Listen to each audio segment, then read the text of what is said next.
On the line, we got Jim Wyatt. He's been covering the Titans since 1999 for TitansOnline. Talk a little bit about the Titans and what's going on with them heading into 2017. Jim, how you doing today? I'm doing great. How you doing?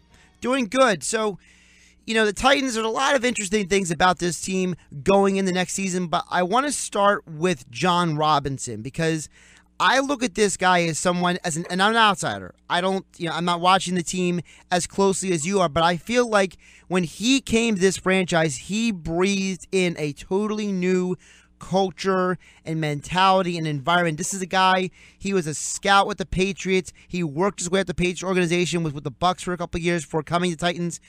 What has the impact of John Robinson been for this franchise? He definitely changed the mindset. I mean, as you mentioned, his background, he came from the Patriots where they go to the Super Bowl, seems like every year. He kind of knew what he wanted when he walked in the building and knew the type of football player he was looking for. He's shown that in the draft and in free agency. He's kind of got a no-nonsense approach to things, and he worked with Bill Belichick for so many years. Has certainly paid his dues in the league to get to where he is, and I think the pairing with him and Mike Mularkey has been perfect for the Titans. What has been, that you believe, the greatest thing that Robinson has focused on? Has it been strengthening the offensive line? Has it been building around Mariota? What is the thing that you have noticed that he has focused on the most? Well, I think it's a combination of a lot of things. I mean, you touched on it there. I think building the offensive line has been a big part of it, and he's done that in the draft. He's done it, in free agency. He's done it with waiver claims. I think giving Marcus Mariota more weapons, whether that's at receiver, tight end, running back, adding Derrick Henry last year, and but I think kind of changing the mindset too is a big part of what he's done. I mean, he's kind of preached the same thing that Mike Mularkey has as far as wanting tough, dependable team-first players. He's kind of weeded out some guys that maybe didn't fit that, and all that has kind of led to put the team on the path it's on right now. Hey, Jim, Dashawn. Marcus went down in Week 16 with that horrible leg injury. Can you kind of give us an update on where he is now, and is he expected to be 100% when training camp begins? He's expected to be. I mean, last I saw him was the middle of June when the OTAs and minicamp wrapped up, and at that time, Mike Mularkey said he expected him to be off the injury report and be full go with no limitations. Now, we will have to see it. I mean, training camp starts on the 29th, 2 weeks from today. He hasn't had people around his feet. He hasn't tucked the ball and run with it. He hasn't certainly had contact, which you'll see in the preseason. But they expect him to be ready to go and not have any limitations.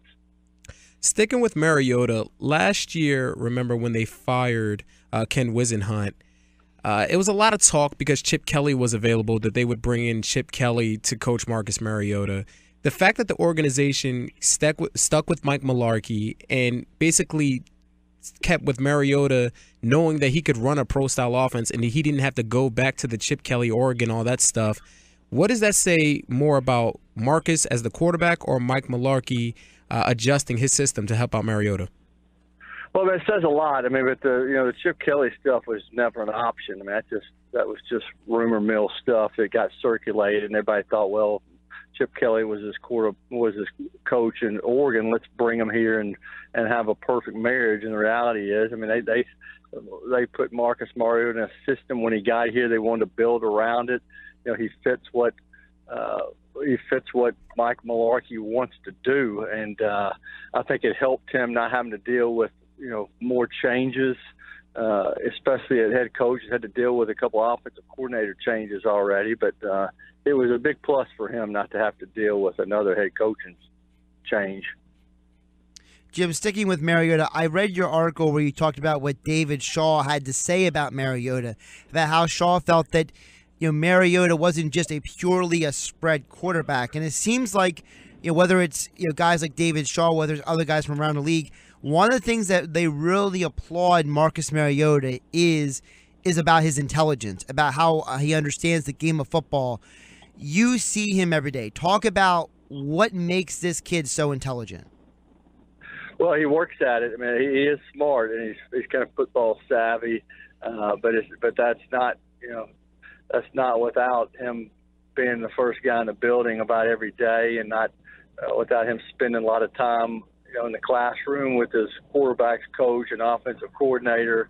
He spends a lot of time, off the field just working on football and studying what's ahead.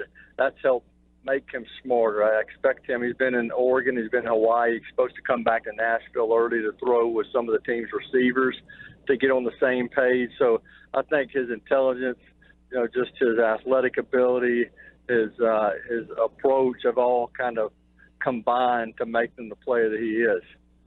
So with Jim Wyatt, he covers the Titans for TitansOnline. He's been doing this since 1999. Jim, sticking with the offensive side of the ball, they've made some additions this offseason, whether it's been Corey Davis through the draft, Eric Decker through free agency. They already have guys like Tajay Sharp and Delaney Walker. We know about the running back tandem of DeMarco Murray and Derrick Henry.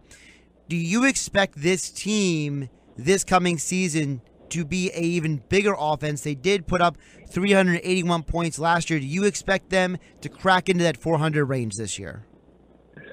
I mean, I think they've got a way to beat you. A lot of different. I mean, they've got a lot of different ways to beat you. I mean, you mentioned Corey Davis, you mentioned Decker, and Rashard Matthews return. Taywan Taylor's another guy who's really had a good offseason. The third-round pick out of Western Kentucky. They drafted Jonnu Smith, a tight end from Florida International. They've got, all kinds of weapons on offense. How they get to that total you're talking about could be different each week, because I think some weeks they'll spread it out, go 3-4 wide, and Mariota will throw for 350. But there'll be other weeks when the matchup's right where they hand the ball off to DeMarco Murray, who was third in the league in rushing last year. I think they'll get Derrick Henry more involved. He's really looked good this offseason. So they can beat you running it and throwing it. And I think that does, will lead to bigger numbers this year.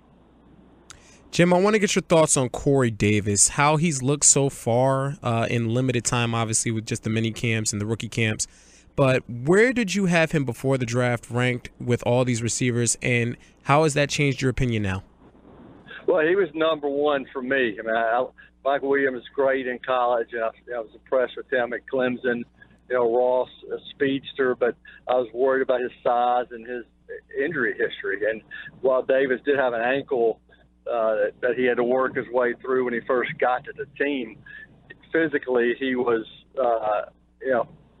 a difference maker in my mind in college. And I think he'll be that way in the pros. And I just kind of like his attitude. I mean, all those guys came in on pre-draft visits, leading up to Davis being picked. And I think everyone left feeling like Davis was the kind of guy that they needed. And he was limited early because of the ankle, but they kind of took the handcuffs off of him in the last week or so of the off season, and he looked great. I mean, he's snatching balls out of the air, he's catching it and running with it.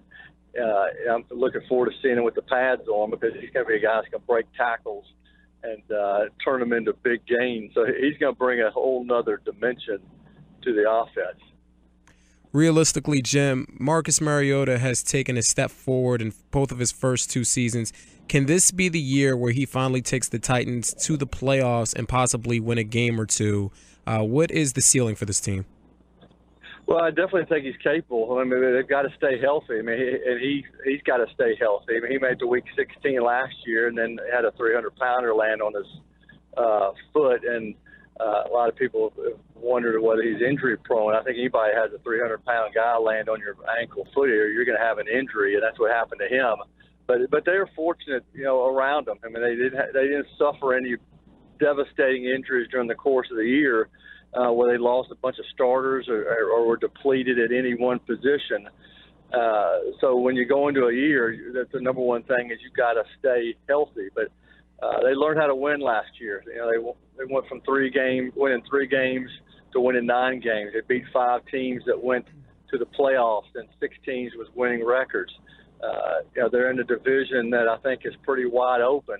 So yes, I think this team can get to the playoffs, but they've got to win those close games, and they've got to beat teams in the division. They haven't beaten the Colts in forever, it seems like. Houston's won this division last couple of years. Jacksonville's kind of been a thorn in their side. That's the biggest thing going into this offseason. Mike Mularkey said he wants to start winning games in the AFC South consistently. And if they do that, they'll help their chances of winning the division. Flipping over to the defensive side, I want to ask you about a local kid from our area, Austin Johnson. He went to St. Augustine Prep. He went with the Penn State. What have you seen about his development as a D lineman with the Titans?